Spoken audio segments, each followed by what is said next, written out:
Today we're going to be talking about how to become a parent observer at our Canvas software. So make sure you're at nclusd.instructure.com.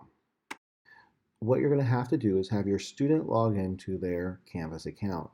You're going to want to go to Account. In Account, you want to go to Settings. And in Settings, you're going to go over to the far right side where it says Pair with Observer. You're going to click on that and you're going to get this code and you're going to create your own account. Now that you have your pairing code from your student account, you're going to come back to the login page for nclusd.instructure.com and click in the top right corner where it says click here for an account.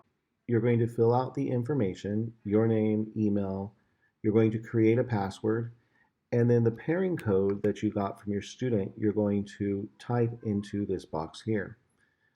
You'll click the agreeing to the terms of use, and then you click start participating, and you've now been added to your student as an observer.